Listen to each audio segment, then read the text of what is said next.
It's super simple to update your Coolify instance on a VPS server like Hetzner. So you go to servers. Here you can have multiple servers, but at the moment I have only one. So localhost, go to security, check for updates, and after a while it shows some updates. And update all packages. Copy this in this name and update it. And hopefully everything went fine.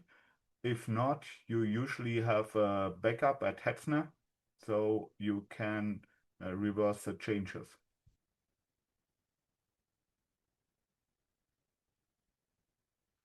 So here it says newer kernel available. So you have to restart your system too.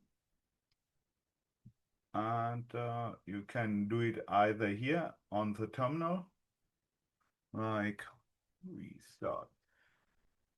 You are at root.